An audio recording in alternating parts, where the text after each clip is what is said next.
ongi etorriak, beste hitzaldi berri batera. Benetan eskerrak ematen dizkiogu Jesus Conil. Beste ziklo batean ere etorri zen, gurekin egotera, benetan izan dira beti interesgarriak esaten dituen eta botatzen dituen erronkak. Eta erronka handiak dira, aurtengo ziklo honenak, multikulturalidad eta multiziudadaniaren inguruan jasotzen ari giran erronkak. En la primera conferencia, Jordi Moreras pues nos habló del déficit de laicidad, que no sabemos conversar, dialogar con lo diferente, con la moral múltiple que va viniendo a nuestro encuentro con una sociedad avanzada. Después Eduardo Ruiz Viéitez y Eugenia Relaño nos hablaron de los acomodos que hace falta en el derecho para que realmente el diferente, el diverso, el que en su conciencia tiene una cultura distinta a la nuestra, sea aceptada y que realmente podamos dar con aquellas estructuras religiosas, políticas, sociales, culturales, para acoger al que viene con otra conciencia. Isabel Güences nos habló de los acomodos concretos que ha exigido lo múltiple, lo distinto en nuestro alrededor.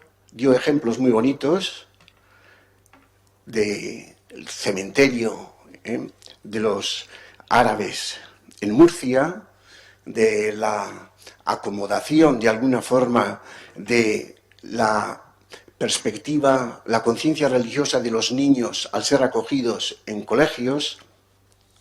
Y hoy, pues dentro de todos estos debates, estas tesis que nos van poniendo en esa perspectiva de admitir lo múltiple, lo diferente, nos va a hablar Jesus Conil. Va a hacer la presentación José María Urquía. Arratsaldeon, eskerrik asko Jose Mari Etxeberria, ongi etorriak gaurko saiora Forum Larramendi eta Deustora.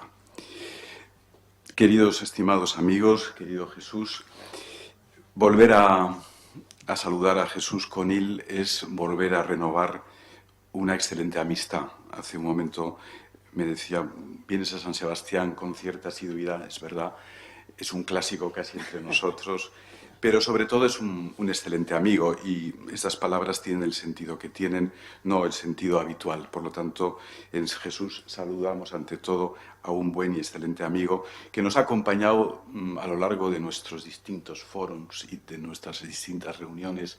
Se acordará el doctor Ibarzábal, que está aquí presente, y otra serie de sesiones que ha venido muchas veces Jesús aquí, y no solamente ha venido a acompañarnos, sino que hemos apreciado mucho todo lo que nos ha contado. Entonces, es por lo tanto presentar, no, es saludar y darle la bienvenida a un buen amigo, a un excelente amigo.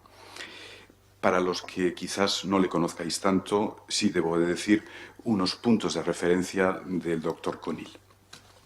Él viene de Valencia, es valenciano, Jesús Conil Sancho, es catedrático de Filosofía Moral y Política de la Universidad de Valencia, y también es un hombre que trabaja y ha trabajado mucho en la Fundación ENNOR, Ética de los Negocios y las Organizaciones, Ética de los Negocios.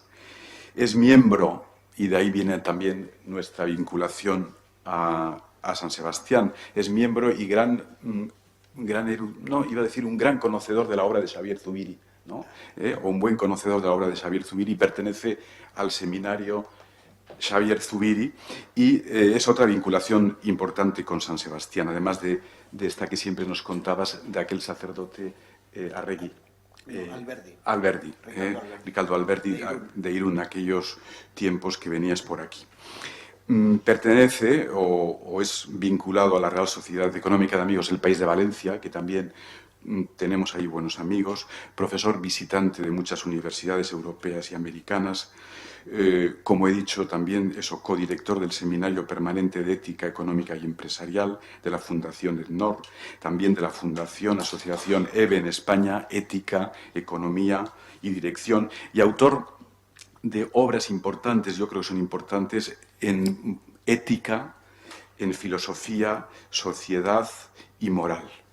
Entre sus libros, voy a citar quizás los últimos, vamos a decir los más recientes: El crepúsculo de la metafísica, El enigma del animal fantástico, El poder de la mentira, Democracia participativa y sociedad civil, Educar en la ciudadanía, Glosario para una sociedad intercultural, y que también hemos hablado muchas veces, Horizontes de economía ética, del año 2004, y Ética de los medios y ética hermenéutica. Querido Jesús, estás en tu casa. Recordamos, como lo hice con Isabel Vences, esas reuniones de la mesa de Atocha, donde ahí nos reunimos con Isabel en la estación de Atocha, en un lugar donde pensamos y de alguna forma programamos este ciclo. Saludamos también a nuestro diputado de Cultura, Denis Itxaso. Hemos empezado ya. Bienvenido. Pues agradecemos tu presencia. Si quieres decir ahora algo, pues muy bien. Pues empezamos ya, Jesús, cuando quieras. Gracias.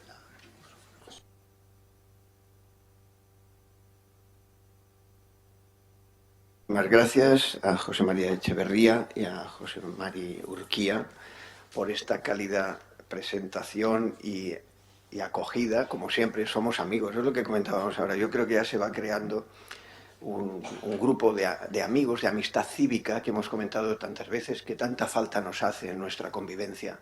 Los griegos hablaban, el término era amistad política de los términos, pero política hoy traducimos por amistad cívica, en el sentido de que es aquello que nos mantiene unidos, por encima de la cantidad de diferencias, porque es lógico, los seres humanos nos diferenciamos por nuestra capacidad de diferenciarnos, pero eso no tiene por qué enfrentarnos de una manera absurda y radical. Bueno, ya estoy entrando en el tema, pero es que lo vivo así, lo siento así, siempre que vengo desde aquellos tiempos, desde hace muchos años, en que con Ricardo Alberdi, Agustín Ugarte, de Irún, pues tuvimos una amistad en momentos de acción, pues de acción social, cuando eras joven, adolescente, y bueno, son muchos años, y luego pues ha ido ampliándose este círculo de amigos con los que he nombrado, que están aquí en la mesa, y otros muchos, y que creo que es la única manera de enfocar juntos el futuro, desde esa ligazón radical, arraigada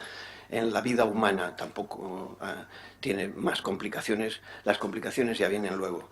Estamos en este tema que estuvimos comentando juntos también, que interesaba, el título que lleva de la multiculturalidad a multiciudadanía, y estuvimos hablando de introducir el término interculturalidad, porque nos parecía que podía ayudarnos a completar terminológicamente, pero los términos, en la medida que sean conceptos, los conceptos tienen que servir para atrapar la realidad, para entenderla, para operar en ella, para cambiarlos si hace falta. Por ejemplo, estos mismos, ha habido una evolución, y es la primera parte, yo me voy a dedicar a eso, a aclarar estos términos, no por el regodeo de los términos, sino en la medida en que nos ayuda a reflexionar y a captar mejor las cosas.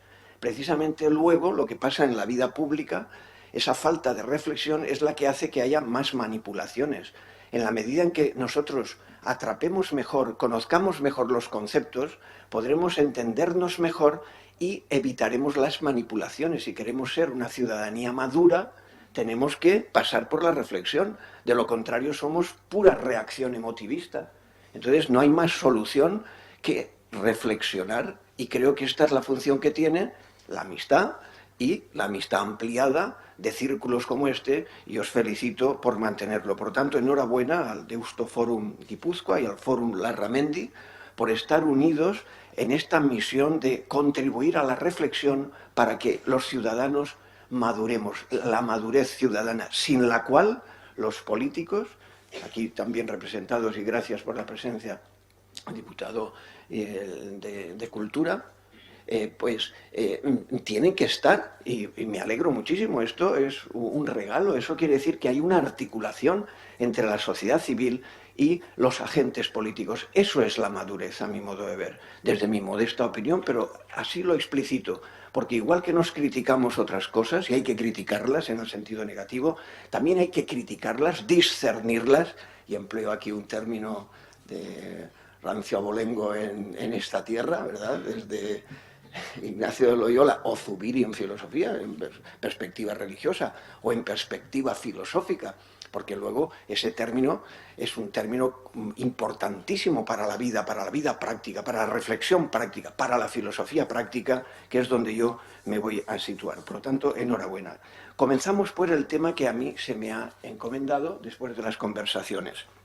Primero, esclarecer los términos alrededor de la noción de interculturalidad, a diferencia de otros como multiculturalidad, y por qué es mejor un término que otro en la medida que nos ayuda a entendernos mejor no solo lo que pasa, sino lo que proponemos, porque aquí hay no solo descripciones, sino también propuestas, a partir de lo que nos parece mejor. O sea, no se trata solo de conceptos descriptivos, sino también de conceptos que intentan abrir los horizontes para mejorar nuestra convivencia.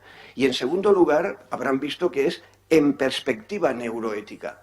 Esto es sencillamente una aportación, igual que otros han hablado desde la perspectiva social, la perspectiva política.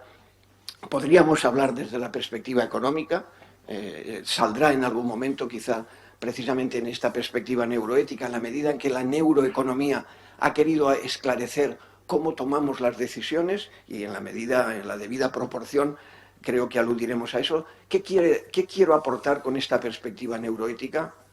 Pues ver si los nuevos estudios que ahora hacen furor, están de moda incluso en los medios de comunicación por todas partes, si esos nuevos estudios científicos avalan, abogan o no, desde esas presuntas nuevas configuraciones conceptuales y teóricas, lo que vamos a plantear como conceptos innovadores o conceptos de progreso, posible progreso moral, político y social de la interculturalidad, porque hay que preguntárselo, porque a veces en eso somos esquizofrénicos. Cuando hablamos de una cosa, ahora los neurólogos y las neurociencias hablan de unas cosas y lo que hay que ver es si hay correlación de algún tipo y qué tipo de correlación, positiva, negativa, es decir, avalan las perspectivas de las neurociencias, en concreto de la vertiente neuroética, neuropolítica y neuroeconómica, que ahora aludiré a ello, avalan estas cuestiones, estos planteamientos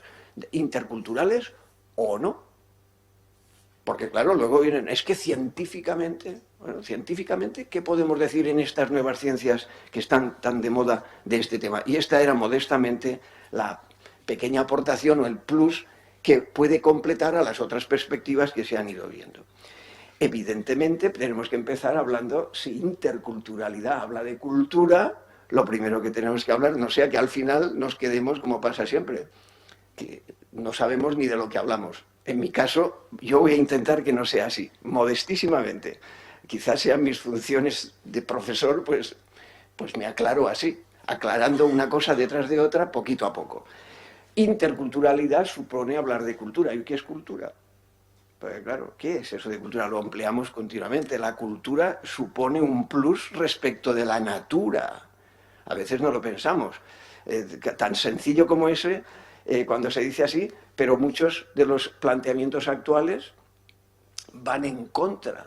Y esto ha sido una pugna continua. Todos los que hemos estudiado, recordemos nuestros estudios, hay una pugna desde siempre, desde antiguo, entre poner como gran principio la natura o poner como gran principio la cultura. Y entonces, a veces lo que otros pensamos es que no hay que prescindir de ninguno de los dos. Esto que parece tan sensato, sin embargo, es continuo debate y lucha, porque unos quieren llevárselo y hay naturalizaciones y culturizaciones. Siempre estamos en esa pugna. Yo de entrada voy a decir que, a mi modo de ver, la mejor resolución es la interacción. Y esto recuperando ya hasta el pensamiento clásico. Ya los griegos plantearon este tema, incluso con mucha audacia y mucha profundidad, eso sí, con el estudio de lo que ellos podían. Por ejemplo, nuestros queridos amigos los hipocráticos, de Laín, el maestro de la gran escuela de historia de la de la medicina en España, pues y vuestros maestros, ¿no?, de historia de la medicina, pues han sido grandes especialistas mundiales de lo que han sido el Corpus Hippocraticum. El Corpus Hippocraticum intentó ya dar una solución a esto. Fíjense ustedes ya los años y los siglos que hace. ¿Por qué? Porque pensaban que la natura, la biología es la clave, pero el bios nos exigía un ethos. El bios específicamente humano necesita volcarse, vivirse como ethos. Y ese es el origen de la palabra ética, si recuerdan, ¿se ven? Ética, que es el primer modo de hablar de cultura, porque cultura es un término latino. ¿Cuál es el término griego más parecido a lo que luego ha sido el término cultura, lo que hemos llamado cultura a diferencia de la natura? Ethos. Y ese es el comienzo de la ética. La ética, el ethos, es el modo de vivir, porque nuestro modo de vivir no está marcado solo por la biología, no somos solo organismos biológicos, somos organismos biológico-culturales, o bioéticos, podríamos decir, organismos bioéticos. Bueno, pues este es el primer elemento, el de desarrollar una vida que no solo es biológico, zoe, que es el otro término griego para vida, sino un bios, como ya decía algunos de los clásicos, donde las vidas de los hombres pueden diferir. En mucho se distinguen y difieren las vidas de los hombres. Una frase famosa de Aristóteles. Y utiliza el término bioi, en plural. ¿Por qué? Porque las vidas no son vidas puramente biológicas, sino vidas, como diría Ortega y Gasset, biográficas. Nosotros intervenimos, es decir, nosotros podemos hacer nuestra vida. La vida es un quehacer. ¿Y por qué? Porque tenemos un ethos y podemos elegir dirigirnos por el placer, dirigirnos por los honores, buscar la riqueza o buscar algún otro modo mejor de vivir. Porque el ser humano, por naturaleza, tiende al mejor modo de vida. Eso es lo que llaman eudaimonía, traducido muy mal por felicidad. Todos queremos vivir bien, queremos vivir más a gusto. Por lo menos decían los clásicos, porque los modernos y contemporáneos han llegado a decir cosas muy raras, como decir que no quieren o no queremos ser felices. En fin, esto si acaso lo hablamos luego, porque nos choca, generalmente nos choca, pero se ha llegado a decir cosas de este tipo. Por lo tanto, en primer lugar, ethos. ¿Y cómo se hace el ethos? El ethos. ¿Cómo se hace la cultura? Porque hay un logos, porque el ser humano es capaz no solo de vivir según los instintos que le vienen dados, sino por una capacidad, una dynamis, una capacidad, una facultad, que es la del logos, por la que puede intervenir en alguna medida, no en toda, sino en alguna medida en el bios. Por ejemplo, ya los clásicos, no hace falta que nos lo digan los neurólogos, algunos ahora se creen descubrir en este punto una cierta ingenuidad. Lo que pasa es que lo que hay que aplicarlo es a lo nuevo. Pero ya Aristóteles decía que, por ejemplo, uno en la digestión no puede interferir con el logos, pero sí en las apetencias. Hoy podríamos decir, en las conexiones de la sinapsis uno no puede interferir, o en la presión arterial uno no puede interferir con el logos. Sí, pero en otras cosas sí que puede interferir. Si no, ¿por qué alabamos unas conductas y denigramos otras? Si no se podría intervenir, no tenemos nada que decir. Y luego, cuando hay casos de estos, ¿verdad?, y de los otros, tendríamos que decir, bueno, es que la vida lo exige así, la vida biológica lo exige así. De esto hablaremos en la segunda parte. Por lo tanto, en primer lugar, esta es la gran relación, este es el esquema en el que nos vamos a mover. Lo que pasa es que a ese ethos, modernamente, desde los estoicos latinos ya, que me estaba diciendo José Mari, que estaba leyendo a Séneca, por ejemplo, los estoicos son clave para este tema, porque saben distinguir, como hablábamos, entre lo que está en nuestras manos y lo que no está en nuestras manos. Claro. Bueno, solo un comentario al hilo porque han sido clave. Entonces la cultura es ese lugar donde los seres humanos podemos intervenir. Es porque lo hacemos nosotros, por interacción. Luego, esa cultura que, por ejemplo, Luis Vives utilizaba como el término cultura de uno mismo, de las relaciones, utilizó ese término, es el patrón de nuestra universidad, está en el claustro de nuestra universidad. Luis Vives es nuestro gran intelectual humanista. y creo que se lo merece. Es uno de los grandes del humanismo. Bueno, pues ahí empieza un sentido de la cultura, y esa cultura humanista se establece de una manera muy sólida a partir de la Ilustración. La Ilustración moderna, ilustraciones ha habido también en Grecia, pero la Ilustración moderna, para dar paso al planteamiento ya más contemporáneo, empieza a pensar que el ser humano puede tener un órgano como la razón por el que puede construir su vida. Y por eso los modernos creemos que el gran principio de esa cultura moderna es la libertad. La libertad es la capacidad que tiene el ser humano de usar su razón para organizar su vida. Eso creemos los modernos. A lo mejor somos unos ilusos y todo lo que hemos montado es una ilusión. Eso dicen también algunos, incluso neurólogos. Pero en fin. Pero claro, hay que ir correlacionando. ¿Quién tiene razón? Pues hay que estudiar. No hay más remedio que estudiar, porque si no, cuando toca hablar de una cosa, todos somos utópicos. Y entonces, porque estamos en el foro de la utopía, vienen los científicos de otro tipo cuando se ponen de moda y te dicen, no, todo eso son ilusiones del cerebro. Entonces, ¿en qué estamos? Yo lo que hoy quiero es que lo correlacionemos. Se va a entender que lo correlacionemos, que digamos, bueno, vamos a tomarnos en serio. Porque si no, lo único que estamos ejerciendo es la esquizofrenia. Cuando nos toca hablar, ponemos el disco de la utopía, todos, cuanto más rara, mejor. Y luego cuando ponemos el otro disco, lo más negativo, porque no damos para más. Bueno, pero vamos a ver qué podemos dar razonablemente.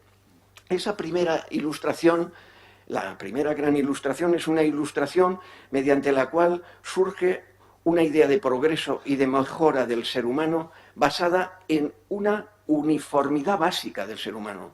Y por eso ha sido criticada de excesivamente abstracta. Por eso surge en la modernidad avanzada un intento de diversificar esa razón. ¿A partir de qué? Pues, por ejemplo, hay muchas de las culturas plurales, del Volksgeist de cada pueblo, el espíritu de cada pueblo, de la identidad de cada pueblo, e incluso se ha llegado, ustedes recordarán, y se ha puesto de moda en una época determinada, incluso a decir que hay una relatividad de las culturas y cada cultura tiene su propia racionalidad y por lo tanto tiene sus propios criterios y no podemos medir unas con otras. Hay una inconmensurabilidad, una intraducibilidad de una racionalidad a otra. Esta línea que es relativizadora olvida, sin embargo, el estudio continuo. Ha sido una tendencia que ha tendido a olvidar que necesitamos convivir. No podemos quedarnos tan fácilmente con unos procesos sencillamente de separación, como si pudiéramos vivir separados. De hecho, no es verdad. Solo las migraciones, que no son de ahora, las migraciones son de toda la vida.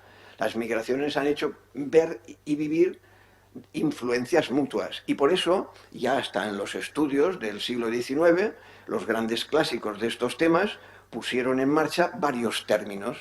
Y este es el contexto, como ven, de los términos que vamos a utilizar de multiculturalismo, para situarlo, y de interculturalidad. Uno de esos primeros términos, para poner en concepto los dinamismos efectivos de la vida y de las confluencias, de la reciprocidad de influencias, fue el de aculturación.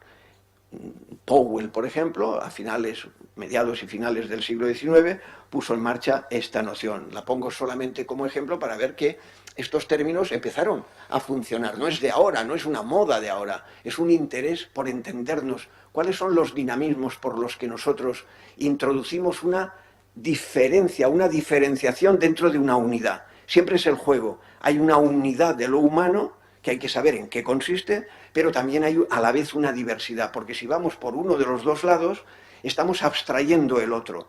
Hay una cierta humanidad del humano, porque si no, ¿por qué decimos esto es inhumano? Aunque sea en negativo, ¿por qué podemos decir es inhumano? Porque alguna referencia tendremos a lo que es propio de lo humano.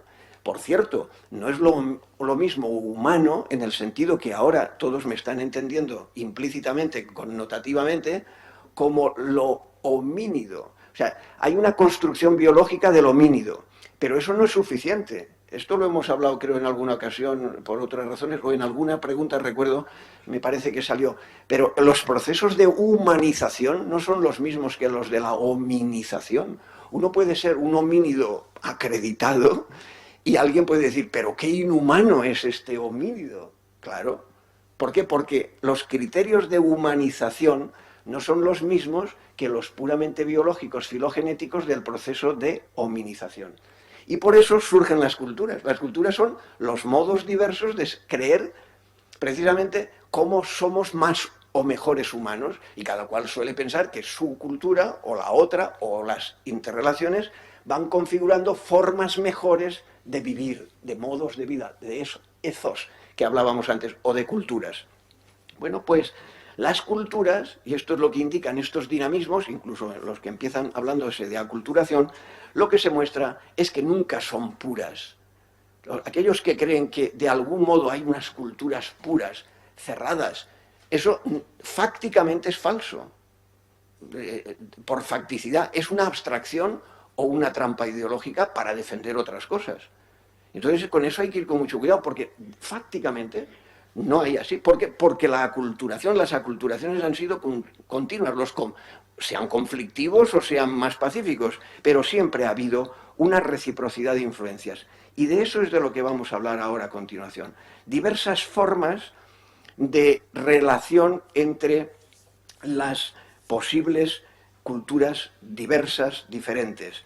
Porque esto que ha sido fácticamente así, sin embargo, claro, no se ha vivido, ni se ha organizado, ni se puede organizar de la misma manera. Y en segundo lugar, aparte de la facticidad, hay que seguir planteando, claro, para poder uno decir si esto es mejor o aquello es peor, no se puede dejar de plantear la validez de los diversos aspectos de las diferencias y la validez posible de ese universalismo o de esos presuntos juicios, valores, principios que presuntamente tienden o quieren ser universalizables desde algunas posiciones. Por tanto, la gran cuestión siempre en este punto es, primero, mantener claramente que de modo fáctico no hay pureza, sino que siempre estamos en lo que algunos autores han llamado de diversas maneras, pero de una manera muy hermenéutica, en ciertas corrientes de interpretación de las culturas se ha denominado fusión de horizontes.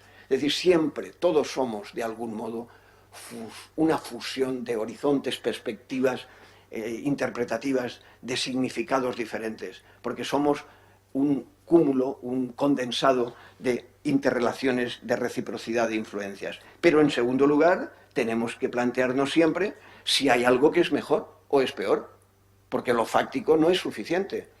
La hermenéutica fáctica de la facticidad es insuficiente, es decir, la interpretación de los elementos fácticos es insuficiente, porque incluso inmediatamente dicen, ¿pero qué es mejor? ¿Vale la pena vivir así o asá?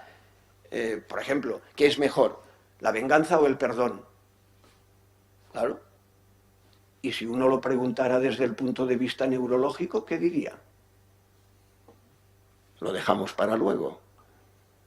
Pero eso esto no hay, y así se podían poner muchas cosas. Por ejemplo, esto que se ha dicho desde el principio, es que tenemos que acostumbrarnos a abrirnos al extraño. Y entonces ahora en neurología, ya lo planteo, cuando lo has dicho, digo, me va a venir muy bien de ejemplo.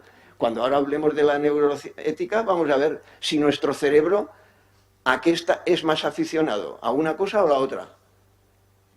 ¿Cuáles son las bases cerebrales para la interculturalidad? Es lo que quería plantear, me viene muy bien. Por tanto, pasamos ahora al planteamiento en este contexto de cultura, de cruce, de fusión de horizontes culturales, que es, por un lado, ineludible desde el punto de vista fáctico. Yo estoy intentando expresar las cosas sin jerga, Si acaso luego hace falta, le pondremos la jerga que haga falta. Simplemente para que nos vayamos entendiendo interdisciplinarmente. Luego, si hace falta la jerga, se pone la jerga que haga falta. Es para que entendamos el trasfondo significativo de estos conceptos. Y en segundo lugar, esa facticidad de reciprocidad de influencias, de valores, de principios, de incentivos. Todo eso, tenemos criterios universalizables para poder elegir qué es mejor y qué es peor. Bueno, pues una propuesta para resolver esto desde el punto de vista de la confluencia de pluralidad de culturas es la interculturalidad. La interculturalidad es el modo de entender la convivencia, expresa la posible convivencia de y entre culturas. Entre culturas. Las sociedades, sin embargo, han tendido a todo lo contrario. Lo que han buscado es la homogeneidad. Cuidado. Esto es lo más tradicional. Lo más tradicional es buscar la homogeneidad. ¿Para qué? Para conservarse. Porque lo otro es peligroso. Eso ya desde el punto de vista social. Luego lo veremos, y ya lo voy avanzando, desde el punto de vista neurológico, avalan esa posición. Luego lo veremos con toda claridad. Es decir, el cerebro humano, en los estudios de los propios neurólogos, te dicen que lo primero, hasta emotivamente, y los estudios que hay al respecto, les recomiendo el libro de Neuroética y Neuropolítica, se expone muy bien, de Adela Cortina, se expone muy bien todo este tipo de cosas, de lo que dicen, para correlacionarlo con lo que nosotros a veces pensamos y pensamos que es mejor. Entonces, ¿qué hacemos? Hemos de pensarlo. Y por eso sirve el estudiar estas cuestiones. Bueno, vayamos. La noción de interculturalidad nos ayuda a pensar mejor aquellas propuestas de pluralidad de culturas, porque la gestión de la pluralidad de culturas puede hacerse de diversas maneras. Por ejemplo, no todo el mundo ha pensado en una noción de humanidad común. La noción de humanidad común es muy compleja y ha tardado muchísimo. Se ha tardado muchísimo en llegar a un sentimiento de humanidad compartido. Lo que se ha sentido, se ha tenido es de cierta comunidad, desde los cazadores-recolectores, que eran pequeños grupos, a luego comunidades mayores, pero siempre es de un grupo, de un pueblo, de una nación, incluso el pueblo de Israel, que por otra parte es uno de los principios sobre la base potencialmente universalizadora. Pero el cristianismo, por ejemplo, ha sido una repotenciación de la universalización, de la noción de humanidad, porque hay un padre común. Esto en el judaísmo está de algún modo, pero siempre a través del pueblo. Por eso la universalización, el universalismo, una de sus fuentes ha sido las religiones monoteístas. Y en especial el cristianismo. Luego la ilustración, o bueno, los estoicos, el cosmopolitismo estoico. Y luego la ilustración, la razón común. Pero estos son las tendencias a favor de esa posición. Pero como veis, no ha sido fácil, ni es fácil. En la práctica es dificilísimo. Pero incluso en la configuración de la conciencia de la humanidad, la noción de humanidad no ha sido fácil. Se ha configurado muy poco a poco, porque ha necesitado unas semillas que además tampoco están en todas partes y en todas las culturas.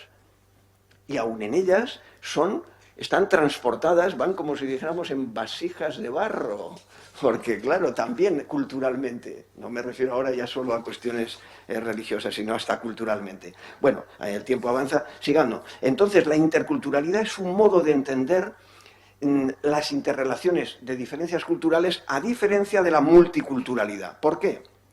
La multiculturalidad, tal como se expuso, no sé aquí cómo se habrá expuesto, pero en la taxonomía de esta cuestión normalmente surgió para aludir a la pluralidad de culturas. Pero el modo de entender esa diversidad de culturas a través de la noción de multiculturalidad ha conducido a los guetos, a la separación. Porque el pluralismo, la pluriculturalidad, puede gestionarse sencillamente a que haya una yuxtaposición. La interculturalidad no es la yuxtaposición. La interculturalidad vive y abona una convivencia, dicho desde el principio, de interacción, donde la subjetividad humana está presente, se está viviendo de la relación con el otro. La apertura al otro, al distinto, se vive desde dentro de cada uno de los sujetos. Esto es muy difícil. Seamos sinceros, no seamos hipócritas, esto es difícil. Y si además luego las ciencias, las neurociencias, nos avalan, por ejemplo, el que el cerebro humano también le cuesta, se resiste y lo voy avanzando porque veo que el tiempo avanza, se resiste, porque lo extraño nos repele, nos produce sensación de peligro emocionalmente, y la respuesta emocional del primer cerebro es emocional, la primera dimensión del cerebro es emocional, entonces nos resistimos. Necesitamos mucha reflexión, necesitamos mucha educación, necesitamos muchos otros incentivos para responder positivamente, para abrirnos al otro, porque de entrada produce rechazo. Ahora olvidemos nuestro bien pensante y nuestro bien hablante posición, sino pensemos seriamente. Nos cuesta de entrada, pero no nos... Y eso es lo bueno de estudiar las neurociencias, pues nos puede tranquilizar en cierto modo, de decir, bueno, a lo mejor es que nuestras condiciones tienen unas limitaciones, y eso es lo que podemos aprender. En vez del determinismo neurológico, simplemente el que aprendamos de ahí el que tenemos unas dificultades, pero no deterministas, porque el ser humano también muestra que es capaz de sobreponerse. Ya voy aludiendo ya hacia el final porque veo que el tiempo apremia. Bueno, pues la interculturalidad lo que muestra es la necesidad de una ética intercultural, un ethos, ética en el sentido auténtico, un ethos, un modo de vivir, una convivencia, una ética, unos valores comunes. Y eso, en nuestras sociedades modernas, ¿cómo se expresa? A través del pluralismo. El pluralismo es muy difícil. Pluralismo no es lo mismo que relativismo. Pluralismo quiere decir que es posible una articulación entre la pluralidad de culturas, la interculturalidad, pero que están en relación, no en separación de guetos, no multicultural, no pluriculturalidad. El pluralismo real, por lo tanto, es un dinamismo donde hay una base de ética universal, transcultural o intercultural, que nos abre a una articulación. Esta es una posible salida, la que desde hace muchos años, esos años casi de juventud que nos movíamos por aquí en aquello que comentábamos antes, y que fuimos labrando, y que Adela expresó hace muchos años con los términos de mínimos y máximos. Es decir, hay aplicado, eso puede aplicarse a las religiones o puede aplicarse a las culturas, o puede aplicarse a las políticas.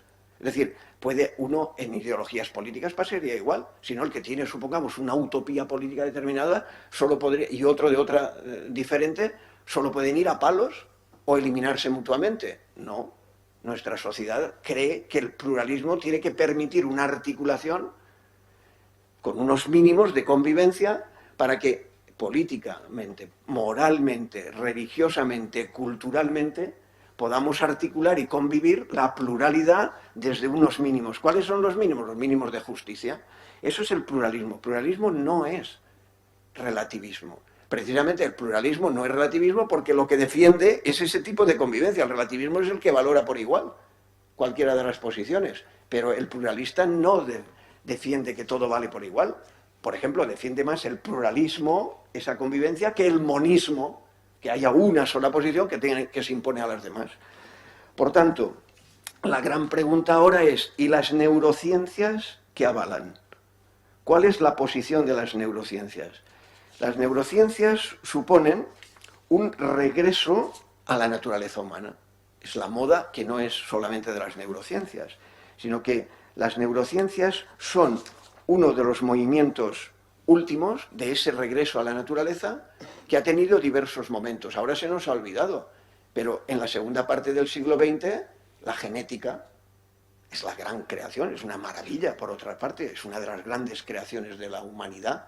Desde mediados del siglo XX surge la genética y además el estudio realmente del genoma humano, que se pensaba que tardaría más y se ha avanzado muchísimo, y se avanzó muchísimo. Y las neurociencias son otro paso, el paso ulterior en el estudio, ahora ya no solo de los genes, sino, ahora esa es la genética, la neurociencia. Lo que han fomentado es una neurofilosofía práctica, una neuroética, una neuropolítica, una neuroeconomía, porque el estudio de la naturaleza humana ahora se fija en una perspectiva prioritaria, que es la perspectiva neuro. Vamos a estudiar el cerebro, la ciencia del cerebro, pensando que en la ciencia del cerebro encontraríamos además los elementos más fundamentales, el núcleo más cercano a lo que sea el ser humano. Si ya se escribieron libros diciendo somos somos nuestros genes, ahora se han escrito libros diciendo somos nuestro cerebro. A mi modo de ver son exageraciones, extrapolaciones, pero hay que aprender. Esta es la actitud, ahora ya me han ido comprendiendo seguro la actitud que he mostrado desde el principio y vamos a entrar en ello. ¿Cuáles son estos determinantes? Estos determinantes desde las neurociencias han configurado, como ven, con estas expresiones, curiosamente, una neurofilosofía. Porque hablar somos desde la naturaleza humana, eso es lo que hacía la metafísica tradicional. Es curioso, ¿verdad? Las ciencias que han ido en contra de la metafísica ahora, sus expresiones son metafísicas, tradicionales. La esencia del ser humano está en los genes. La esencia del ser humano, esto no lo digo yo, lo dicen ellos. Utilizan estos términos. La esencia, utilizan esencia, que es un término que en mi época, desde luego, era repudiado. Quien hablaba de la esencia, porque el positivismo no permitía hablar de esencias, porque no era científico. Ahora resulta que los científicos, que han trabajado en genética, por un lado, en la segunda parte del siglo XX, o ahora los neurólogos utilizan esta terminología. Incluso se atreven a hablar de la dignidad desde el punto de vista neurológico. ¿Por qué digo esto? Porque esto supone un neuroesencialismo, una manera de hacer filosofía desde la neurología o de las neurociencias. Por lo tanto, estos autores son los que intentan mostrar una respuesta también al tema cultural. La cultura o la interculturalidad tiene que estar resuelta. Lo que pueda hablarse de interculturalidad o multiculturalidad, también tendremos una perspectiva desde las neurociencias para poder saber si somos capaces de interculturalidad o no, si somos capaces de abrirnos al extraño o no.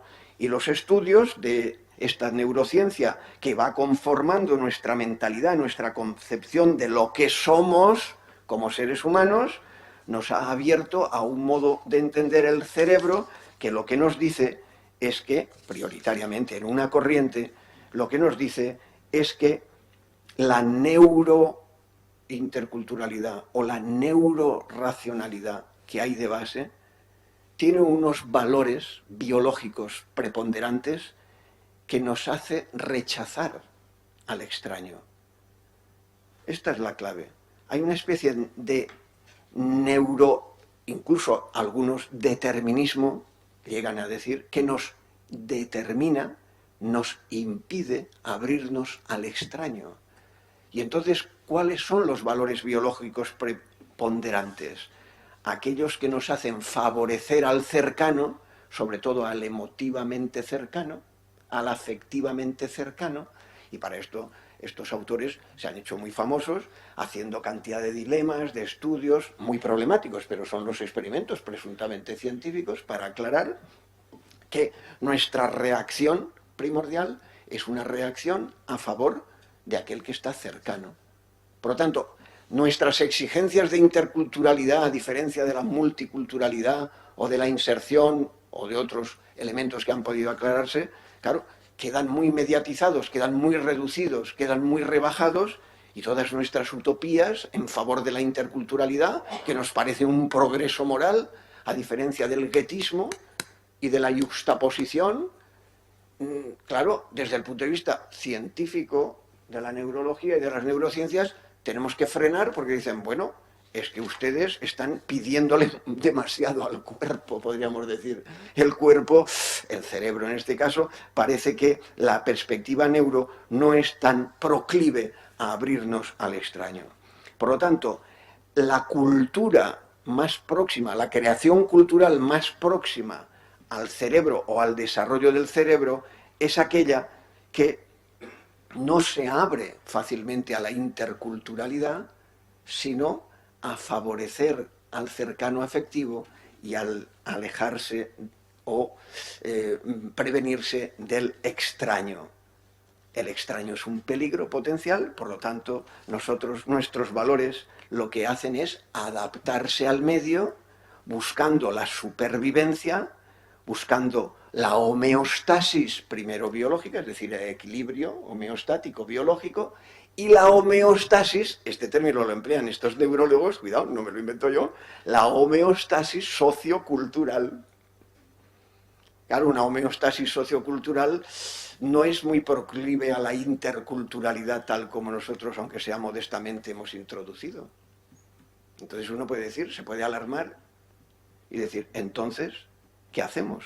Hay una disonancia entre las exigencias éticas de la interculturalidad, de una ética intercultural universal que se abre a todo el mundo, a todo ser humano por tal de ser humano porque tiene dignidad, y los conocimientos de estas ciencias, estas neurociencias, que sirven para conocernos a nosotros mismos. Hay un artículo en ese libro que tú me comentabas que hicimos conjuntamente, de un famoso autor que trata esto con una expresión muy gráfica, para expresar lo que nos pasa. Y el título ya es significativo: el perro emocional y su cola racional. Es decir, los seres humanos, prioritariamente, nuestro cerebro se mueve pues por el cuerpo fundamental emocional, y emocionalmente el extraño nos da horror y queremos peligro. Y luego sí, necesitamos mucha reflexión, mucha justificación, mucha educación, como os decía, para poder reflexivamente, la cola, el cuerpo del perro es emocional, el perro somos nosotros en este caso, pero nuestra cola, claro, nuestra cola es racional y claro, ahí hay un punto.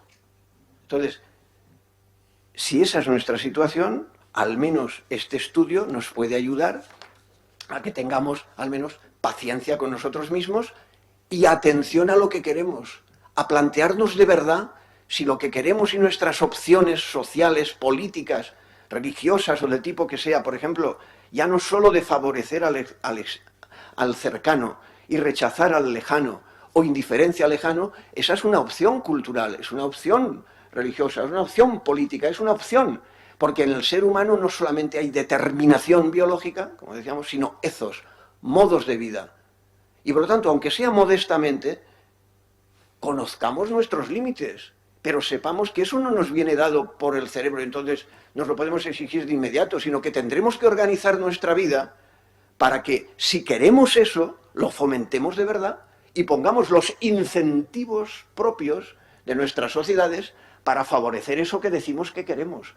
Porque si dejamos que el cuerpo, a lo que le pide el cuerpo, a lo que le pide el cerebro, a lo mejor no podremos conseguir esas exigencias de interculturalidad.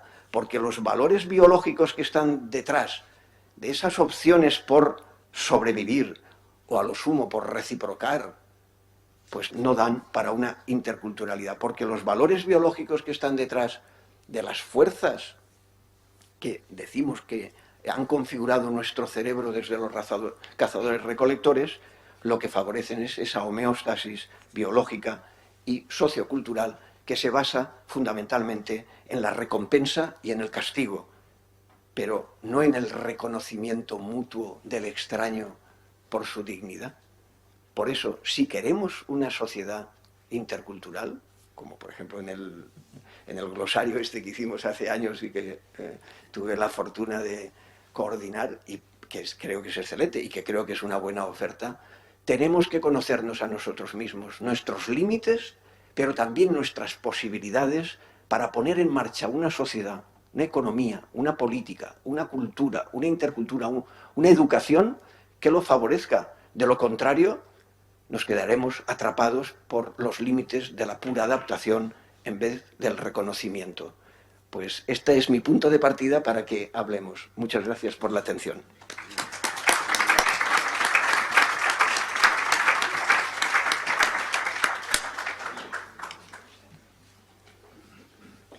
El tiempo ha sido... Perfecto, el tiempo perfecto. Y ahora abriríamos un turno de debate aquí con el doctor Ibarzábal. Tiene la palabra. Bueno, en primer lugar, enhorabuena a Jesús por su excelente presentación. Y te he seguido con todo el interés que he podido, y es un tema que pues interesa de una manera reciente por la bibliografía que está llegando. Hay unos libros pues magníficos de Adela, tu participación, etcétera, ¿no? Me viene un poco el tema de el tratamiento de un tema urgente o grave como puede ser el tema de las migraciones, que las migraciones, las fronteras griegas, Macedonia, todo esto que diga, ¿no? Emocionalmente ves en televisión lo que ves, se te parte el alma, La razón no sé si acompaña al tema de las emociones. El cerebro neurológicamente no sé lo que diría. Es verdad que primitivamente habla a favor de que lo ve como un extraño, como un peligro, y lo que nos interesa es protegernos como una tribu. Esto ha sido así, y además incluso probablemente por millones de años la evolución de nuestro cerebro, la corteza cerebral, etcétera, pues ha funcionado mal. Y luego el tema de la culturalidad, totalmente de acuerdo. Pero aparece un tema que a lo mejor nadie quiere, que es el tema del juego de la tolerancia-no tolerancia humana, o no tolerancia humana. Y se desatan, pues te da miedo la aparición de grupos políticos absolutamente perturbadores, populistas, nacionalsocialistas, etcétera.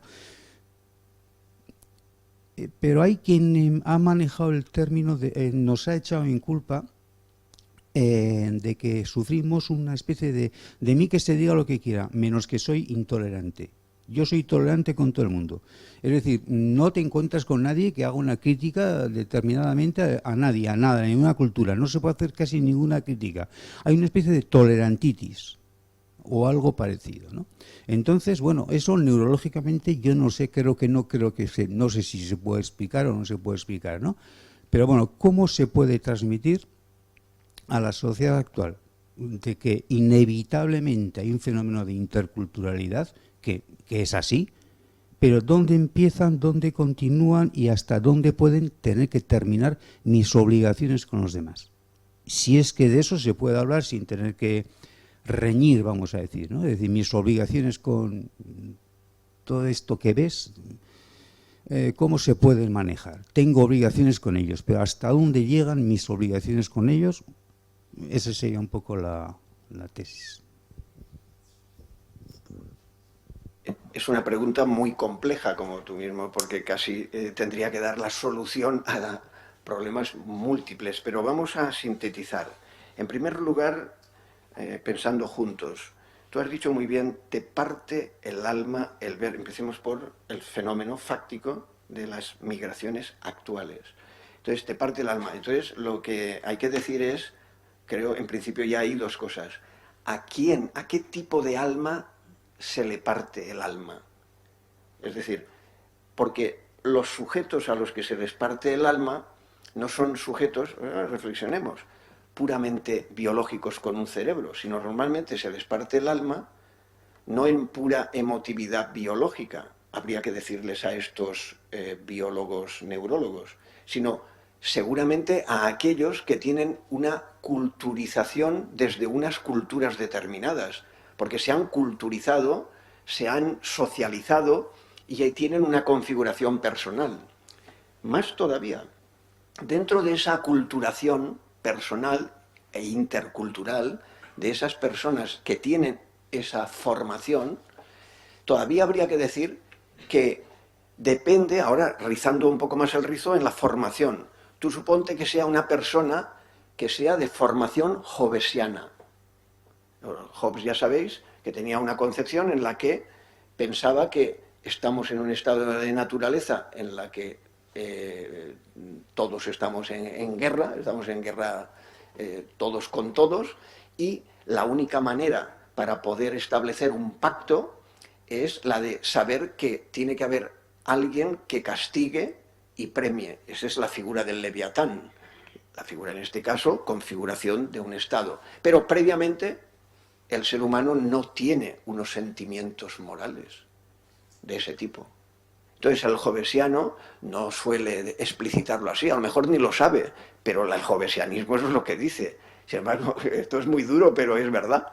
Es decir, quien tiene un esquema, hay muchos hobbesianos, entonces puede pensar, y ahora apliquémoslo, en política nacional aún sigue habiendo muchos hobbesianos, pero bueno, parece que no hay un sentido de cooperación mayor desde el comercio. Pero hay quien ha dicho, y creo que hay mucha razón, que en la política internacional lo único que funciona es el hobbesianismo. La guerra de todos contra todos. Y todo lo otro son buenas palabras y que no hemos aprendido mucho. Y que lo otro, pues bueno, hemos ganado respecto de otras épocas, pero vamos muy despacio. Por lo tanto, lo he dicho simplemente para hacer ver que la pluralidad de almas, solamente he querido poner como ejemplo, de esas almas que se parten, no todas se parten, en serio. Hay mucha gente que se le parte el alma, porque tiene un alma cultivada con unos sentimientos que no son los puramente derivados de un cerebro abstracto, sino de un cerebro cultivado por una cultura y por lo tanto con unas formas de tipo cultural, de tipo político, de tipo religioso. Por ejemplo, ahora pasaríamos a la segunda parte. Es decir, no tienen un cerebro tribal, sino que tienen un cerebro cultural, con unas matizaciones y unos componentes culturales. Y ahora vamos a la segunda parte. Mira cómo hay hasta reacciones políticas de diverso género. Ahora ya, pongámosle nombre político. En Alemania, pues, ante estas cosas, lamentabilísimamente, a posiciones que a algunos les parecían poco, pero ahora se han visto que eran muy serias, porque la coalición, en este caso, ya que hablamos de eso, la coalición de socialdemócratas, es decir, de socialistas y de demócratas cristianos en Alemania, tenía una actitud prudente pero abierta, y se ha jugado el tipo, las cosas digámoslas como son, y claro, claro, y se jugaba el tipo, me refiero, se jugaba hasta los votos, que eso hay que comprenderlo, pero abierta, con una coalición muy seria de socialistas y cristianodemócratas. Entonces, y claro, ya se ha visto que era muy serio, ahora sí que se le ha visto claramente. Mira lo que ha salido, la alternativa, con un peligro enorme para ellos y para todos. O sea que el ejemplo de la segunda parte me vale como complemento de la primera apreciación. Y ahora la segunda parte, tolerancia. Cuidado con la tolerancia. Y tienes mucha razón en los dos lados. La tolerancia, recordemos, ya que sale, no he podido aludir, pero ya que sale, era uno de los temas que quería comentar, pero lo que pasa es que hay que seguir eligiendo al hilo de lo que va exponiendo uno. La tolerancia es una de las primeras formas para vivir el pluralismo. Pero, ¿cuáles son los orígenes occidentales de la tolerancia? Las cartas de la tolerancia, que quien las escribió con seudónimo, anónimamente. Primero, dato, no hay que olvidarlo. ¿Para qué las escribió? No eran cartas de tolerancia universal. Estamos en el siglo XVII, para ubicarnos todos. Segunda parte del siglo XVII. No es la tolerancia que nosotros decimos, esta, como tú has dicho muy bien, tolerantitis. No, las cartas de la tolerancia no son de nuestra tolerancia en la que todo vale. Eran cartas de tolerancia, cuidado, si recuerdan, para los grupos protestantes. ¿Frente a quién? Frente a los ateos y a los papistas. Cuidado, no hay que olvidarlo. A los ateos y papistas no había tolerancia en esas cartas del famoso anónimo, porque luego ya se supo quién era. Pero las primeras versiones no puso nombre. ¿Por qué no puso nombre? Para unir a los protestantes. Porque tenía, bueno, supongo que lo recuerdan, y si no, pues se lo recuerdo yo, porque es muy interesante ya que lo sacas. Luego, la tolerancia ha ido creciendo. La primera tolerancia no era la tolerancia nuestra. Esa tolerancia que ha llegado a lo que tú dices muy bien es otra de las perversiones de la tolerancia. Porque uno no puede tolerarlo todo. Porque ¿por qué defiende la tolerancia? Y ahora voy a la segunda parte de esta segunda parte. ¿Por qué defiende la tolerancia? Para defender el pluralismo. Pero el pluralismo tiene unos límites razonables. ¿Por qué si no, no hay pluralismo? Por eso he dicho que no es relativista. El tolerante que dice que lo tolera todo, bueno, lo tolera todo de boquilla, porque en cuanto tengan a él, le ataquen, deja de ser tolerante.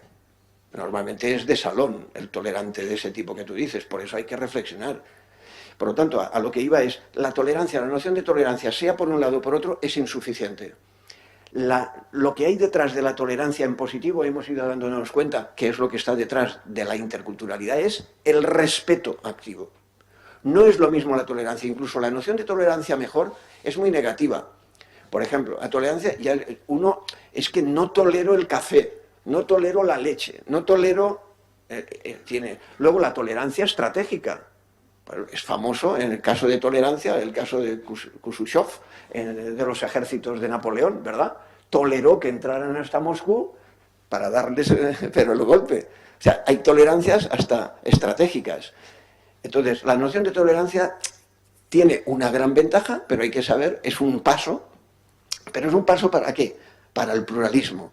Pero el pluralismo no es suficiente basándose en la tolerancia, que todavía tiene aspectos negativos y problemáticos, sino que el verdadero pluralismo es aquel que se basa en el respeto activo. No sé si con esto hemos aclarado los términos en los dos órdenes. Es una pregunta muy compleja, porque luego, claro, para el marco político ahora ya es cuando viene tu pregunta última. ¿Qué obligaciones tengo hacia los demás?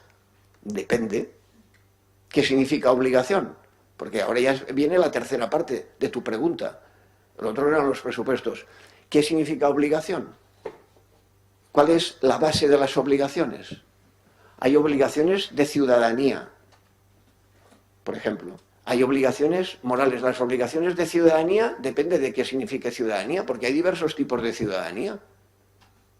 Si la ciudadanía está marcada por los estados nacionales, ¿tú solo tienes obligaciones con los de tu nación?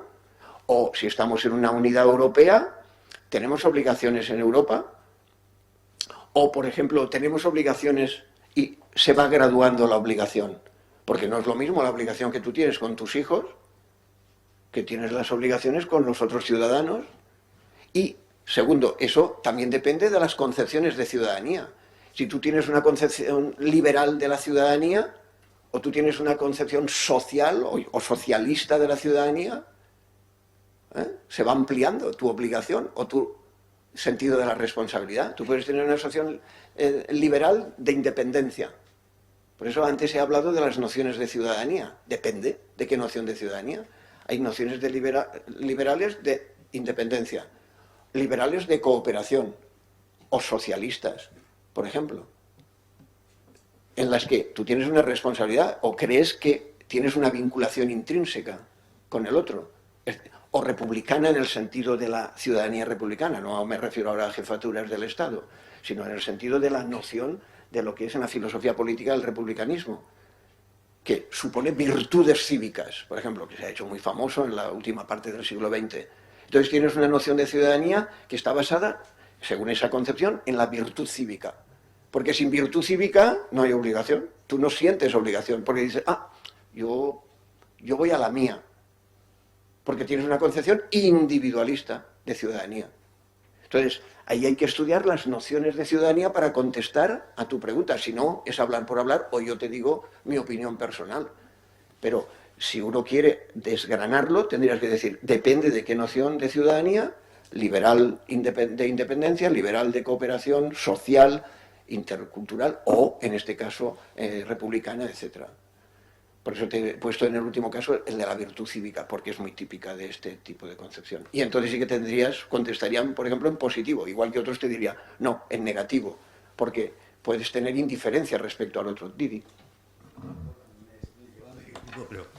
Sí, pero ocurre una cosa. Por ejemplo, si siguen las cosas como están ahora, a partir de hace unos días el Ayuntamiento de Barcelona ha ampliado su presupuesto en una cantidad de dinero por el cual los, no sé cómo decir la palabra, son gente que viene de fuera, extranjeros que no tienen ciudadanía española, emigrantes, vendedores callejeros, no sé, popularmente yo no ve, ¿no?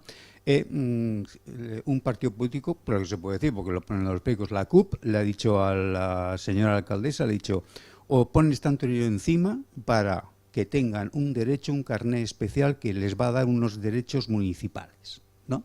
Eso pasa en Barcelona, pero eso no pasa en Donosti. Pues, ¿por qué no? Pues porque no, ¿no?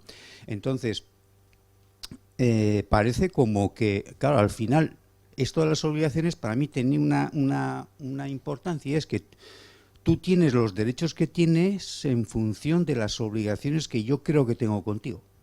Algo de esto hay, ¿no? Y entonces en Barcelona es una cosa, en Donosti es otra, en Bilbao pues puede ser lo que se habla de la pobreza energética, etcétera, pero creo que el Ayuntamiento de Bilbao llegó a un acuerdo con la empresa Iberdrola sobre un tema de suministro y tal, que un día lo leí, me pareció una cosa, pues dije yo en mi ignorancia y tampoco he profundizado en el tema, pero dije, pues qué bien, ¿no? Eso mismo no se puede hacer en Cádiz, por ejemplo, ¿no? Que parece que es un sitio que nos llega muy luchador, pero tampoco sé lo práctico que es este asunto, ¿no? Pero me refería a obligaciones en ese tema. Es que de repente ha llegado un señor y un partido político y le ha dicho a la alcaldesa, si quieres mi apoyo en votos, 5 millones de euros para este tema. Y si no, no pues no hay derechos, ni hay obligaciones, ni nada, ¿no?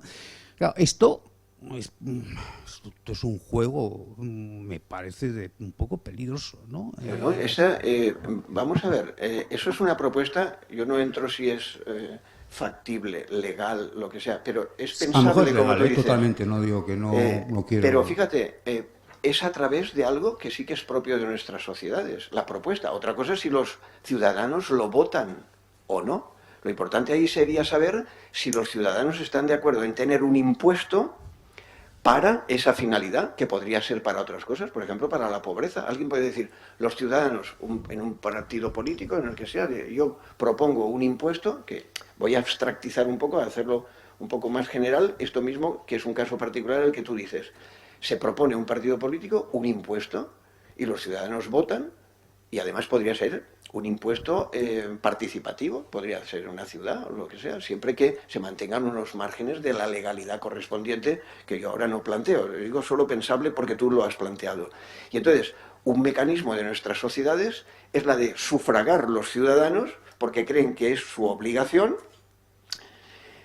una necesidad. Y entonces se vota, y si hay gente que quiere tener ese impuesto y esa carga para esa necesidad, pues igual que pagas, perdón por la comparación, pero entiéndase bien, igual que pagas las basuras y tienes un impuesto que ese no es elegible, ahora por eso lo digo muy en serio, tú dices, no, es que nosotros queremos solventar un problema que ha aparecido y estamos dispuestos a dar el tanto por ciento de nuestro sueldo con un impuesto para esa finalidad, sea para el inmigrante, sea para los pobres, por ejemplo, o para la pobreza o para otra función.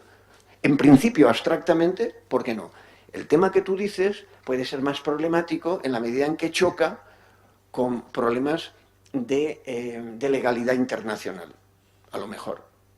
Y eso hay que ser consciente, y si uno es responsable, tendría que plantearlo y no hacerlo por puro arbitrio. Pero el planteamiento como tal, a través de los impuestos, una consulta, o sea, una decisión ciudadana de aquellos que sí que quieran participar en sufragar con impuestos algo, pues yo creo que no, en principio no tendría nada en contra, siempre y cuando se mantuviera una legalidad adecuada. Denis tiene una pregunta. Sí. Hola, Arratsaldeon. Bueno, en primer lugar, pedir disculpas porque me he despistado con el lugar y no he sido capaz de encontrarlo. Pensaba que era en la calle Andía y me ha costado. Pero me ha parecido muy interesante la ponencia, la charla. Tengo una pregunta muy corta y una reflexión. La pregunta corta tiene que ver con esa disposición neurológica de la que se hablaba, que me ha parecido muy sorprendente o muy en fin, interesante de profundizar, por la cual las personas tenemos esa incapacidad innata para poder, digamos, empatizar con lo diferente, y solo con cultura y con educación y demás podemos sobreponernos a esa cuestión innata y de alguna manera pues poder llegar a empatizar, ¿no? La pregunta es si eso sucede de igual forma, si los estudios avalan la idea de que sucede de igual forma entre el hombre y la mujer, porque hay quizás cosas en las que pudiera uno pensar que la mujer tiene un universo distinto al del hombre, que tiene incluso una predisposición o una incluso genética, que no lo sé, ¿no? Y creo que sería interesante saber si existe al respecto algún tipo de diferencia. Y por otro lado, al hilo de lo que se estaba comentando ahora, que yo creo que establece un poco el planteamiento y el dilema sobre los límites, ¿no? Yo creo que uno de los dilemas que nos planteamos en muchas ocasiones, sobre todo también desde las instituciones y desde la política, es cuál es el límite por el cual uno debe seguir tolerando a ese diferente si resulta que puede poner en tela de juicio determinadas conquistas, determinados derechos civiles, determinadas libertades públicas que con esfuerzo y con sangre, sudor y lágrimas se han conseguido tras muchas décadas, ¿no? Quiero decir que yo creo que, y desde una posición absolutamente empática hacia el diferente, creo yo, y desde una posición pues quizás por emplear una palabra que se ha utilizado aquí, digamos, tolerante en principio a esa diferencia, que entiende que nos enriquece y que entiende que la multiculturalidad, lo queramos o no, pues ya es el signo de los tiempos y vamos a tener que aprender a poder convivir con ello. Sin embargo, sí creo que muchas veces hay algo de lo que se ha planteado aquí, es decir, igual una postura pues estéticamente muy cómoda, pero que no indaga o que no reflexiona a fondo sobre los serios inconvenientes que puede suponer que determinadas personas con culturas que pueden situarse 500 años atrás respecto de la que nosotros hemos alcanzado en relación al papel de la mujer, en relación a, en fin, a la libertad de opinión, de religión, en muy diferentes ámbitos, de qué manera eso puede afectar a sociedades en principio avanzadas, aunque a veces no lo parezca tanto, ¿no? Eso es todo. Muy bien, muy interesante. En primer lugar, vamos a aclarar. No todo el mundo, yo he tenido que esquematizar, lo digo por aclarar, ya para la pregunta hay que aclarar que hay posiciones diferentes. Hay gente que sí que dice, y utiliza el término que usted ha empleado, y que he empleado yo con otro término que es determinismo, incapacidad para.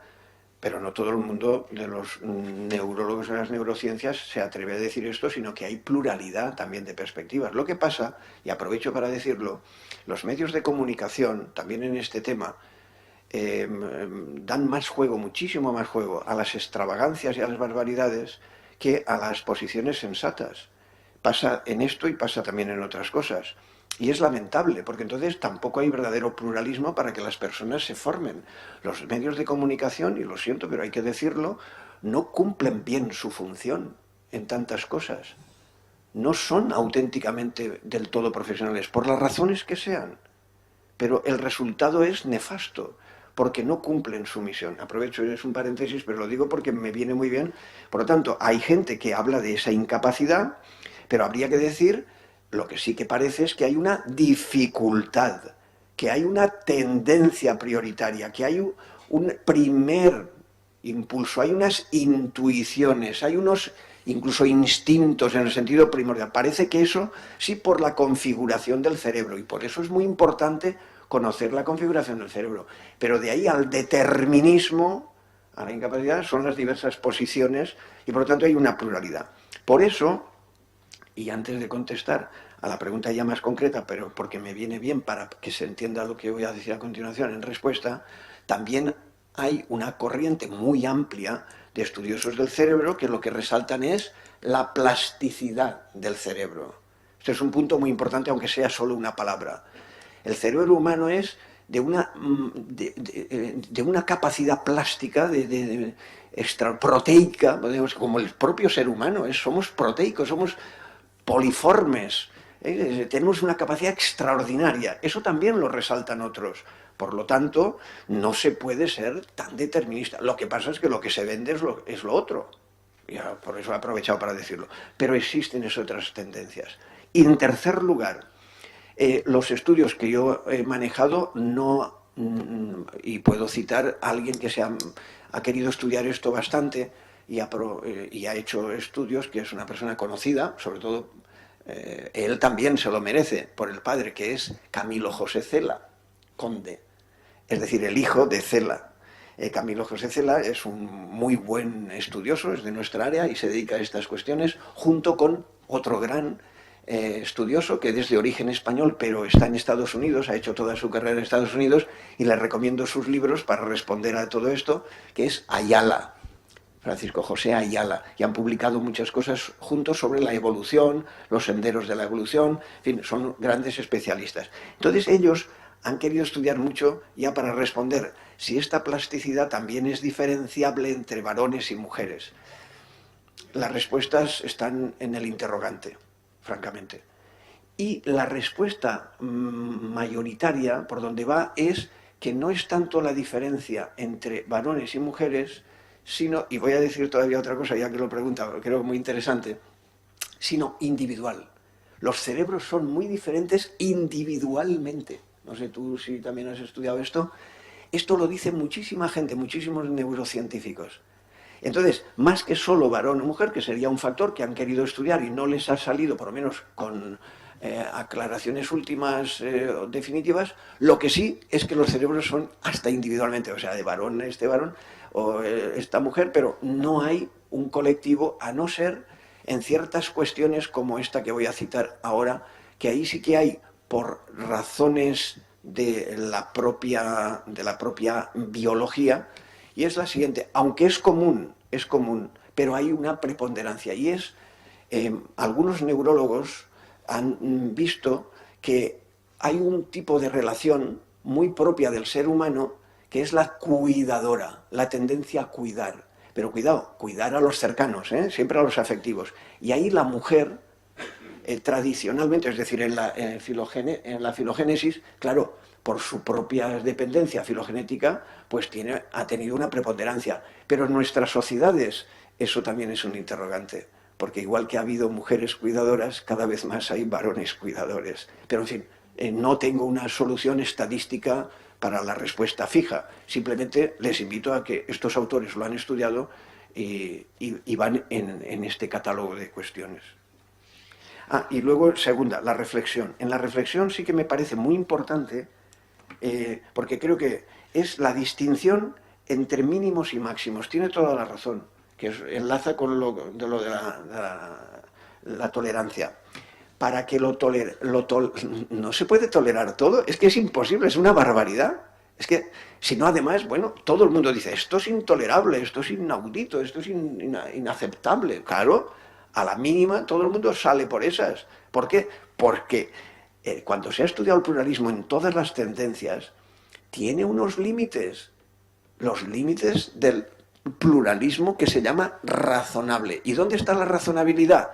Entonces, una expresión muy típica nuestra, la de Adela, porque se ha hecho muy aceptada en España y en otros países, Latinoamérica, por ejemplo, pues nuestro círculo más o menos hispano, es la distinción entre los mínimos, porque tiene que haber unos mínimos, y esos mínimos sirven de criterio, porque todo no se puede aceptar. Esos mínimos tienen que ser compartidos, porque si no, hay cosas que no se pueden aceptar. ¿Y cómo no se pueden aceptar? Porque esos mínimos te ponen el límite. Y eso lo deberíamos tener muy claro. Por eso hay que formarse en eso. Yo en eso estoy muy de acuerdo. De lo contrario, es imposible la convivencia. Y además, como usted ha dicho muy bien, hay cosas que nos ha costado mucho, históricamente. Eso no se puede tirar por la borda, a no ser que pensemos que no valen. No valen, ¿vale?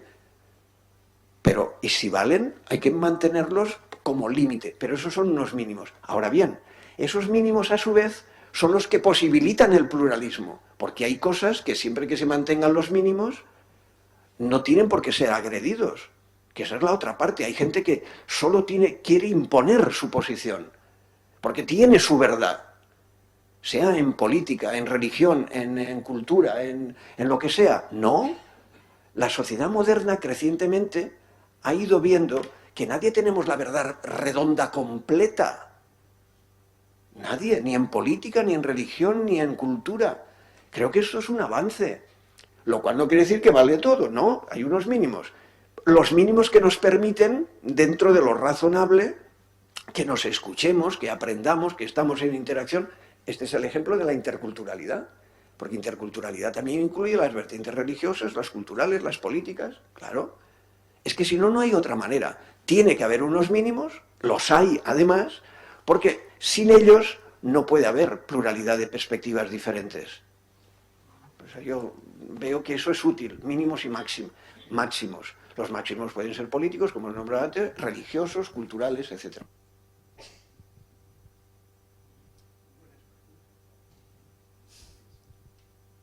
Para pensar juntos las cosas. ¿Hay alguna cuestión más? Una última cuestión. Si hay límites, que a veces, por ejemplo, en el campo de la medicina da la sensación de que no los hay, pero si hay límites, que sí los hay, y hay tolerancia, pero a su vez no todo es tolerable, una no agradable conclusión, pero es de que la violencia, por quien está autorizado a ejercerla, en ocasiones puede tener que ser así, puede tener que ser usada. Si no, ¿cómo se maneja esta cuestión? Bueno, este es un tema muy específico. Esa es la llamada violencia legítima. La violencia legítima es un tema clave y clásico de la teoría política, porque la política, excepto en las configuraciones un poco ideales, hay dos grandes configuraciones contemporáneas de la política. Aquellos que entienden la política como la ausencia de toda violencia, en fin, me merecen los respetos intelectuales, pero esa no es la realidad. Esa es una noción de política que es casi contrafáctica. La política tiene un componente de violencia, pero, cuidado, la política legítima tiene que tener legitimidad para el ejercicio. Por ejemplo, para la defensa del ciudadano. El ciudadano tiene que tener seguridad. Toda sociedad, desde Aristóteles hasta la actualidad, la primera función que tiene, o una de las primeras funciones que tiene la política y sus instituciones, es dar seguridad básica. Cuando ha habido derecho, el derecho apoya, y el primer concepto básico del derecho es la seguridad jurídica. Es decir, tanto la política como el derecho lo que inciden y confluyen es en dar seguridad ciudadana. Por lo tanto, eso es lo que Max Weber, el teórico social, Max Weber, es uno de los claves, y de ahí surge, con todas luego las racionalizaciones que se quiera, plantean el uso de la violencia legítima. Pero claro, luego hay diversas formas de legitimar. Normalmente en nuestro campo, en el campo de la teoría política contemporánea, es la forma de la democracia liberal. De la democracia liberal es la que te da los criterios jurídicos para legitimar esa violencia legítima, porque el Estado es el único agente que, legitimado, democrático, puede ejercer esa violencia. Por ejemplo, y esto a veces es curioso porque nos pasa, tú ves a alguien que te está machacando el coche y tú no le puedes hacer nada, porque si tú le haces algo, el culpable eres tú. Esto nos choca. ¿Por qué? Porque hemos hecho, ¿verdad? Es que a que todos muchos nos hemos quedado ya así. Porque como tú lo normal es decir, oiga, no, y le pegas o lo que sea. No, no lo hagas. ¿Por qué? Porque nosotros no somos agentes legitimados para ejercer la violencia. Esto nos choca, claro. Enseguida, ¿veis? Hasta en la sala se ha notado. Yo cuando lo explico, la gente, todos los alumnos, entonces a veces están despistados, pero entonces levantan. ¿Por qué? Porque claro, nos choca, porque es una mediación. Necesitamos hemos convenido una mediación política, jurídica, luego la policía, etcétera, cuando es legítima, porque puedes estar en un estado fallido, ilegítimo, no, eso es diferente. Pero esas mediaciones son esa mediación de legitimidad para el ejercicio de la violencia, que no se puede ejercer por cualquiera, ni en cualquier circunstancia, ni de cualquier manera. Hay una pregunta clásica que dice, ¿quién guardará al guardián, no? ¿Quién determina la legitimidad?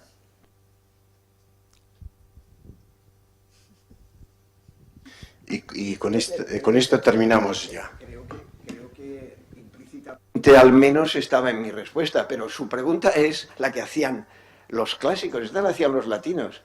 ¿Claro? ¿Quién custodia a los custodiadores? Claro, esa es la pregunta, como usted dice muy bien. O sea, eso en nuestras legislaciones tiene una solución, y en las legislaciones de todas las democracias liberales tiene siempre un árbitro supremo, que es el Tribunal Supremo, en último término. Y entonces, claro, uno puede decir, pues ¿qué le vamos a hacer? Si no hemos montado bien nuestras instituciones, pero solamente hay otra institución superior que no es humana, que es la divina, y como se hacía en la Edad Media, ¿no? Y uno decía, pues apelo al juicio de Dios, ¿vale?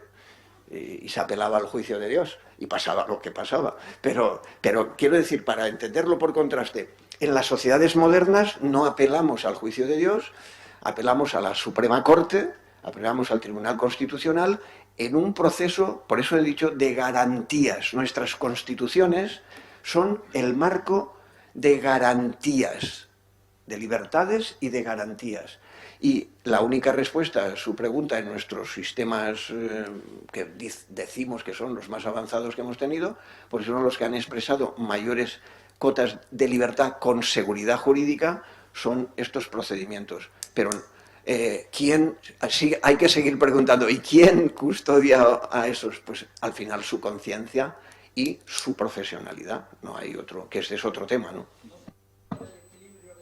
Sí, es que es que yo estoy diciendo equilibrio de poderes, porque muy bien, a lo mejor no lo he sabido expresar, gracias. Es decir, cuando yo he dicho nuestras instituciones están basadas en las democracias liberales en el equilibrio de poderes. No hay ningún poder, el legislativo no es poder absoluto, el ejecutivo no es absoluto, el judicial no es absoluto. El poder social, la opinión pública, que a veces se olvida, que si está bien ejercida, eso es un poder. Bueno, en la segunda parte de La rebelión de las masas, ¿qué dice Ortega? Dice, ¿quién manda en el mundo? En la opinión pública, dice él ya en los años 30. Es decir, bueno, el cuarto poder, que luego se hizo famoso, fíjate, pues ya lo decía hasta Ortega en la segunda parte de La rebelión de las masas. Es decir, exacto, quizá tenía que haberlo expresado o explicitado, pero desde luego era lo que quería decir. La pluralidad del equilibrio de poderes de nuestra sociedad es la única, pero si se fija, tampoco no es una garantía determinada, es como usted dice, es el equilibrio de unos poderes, pero no hay nadie que a su vez determine la fijación última de ese equilibrio. Claro. El jueves que viene terminamos el ciclo con Mikel Ayestarán, un periodista conocido que nos viene desde la guerra de Siria. Nos ha mandado el título de Califa Herrien Meachupean, bajo la amenaza de los califatos. Quedan todos invitados. Muchas gracias, Jesús, muchas gracias a ti sobre todo.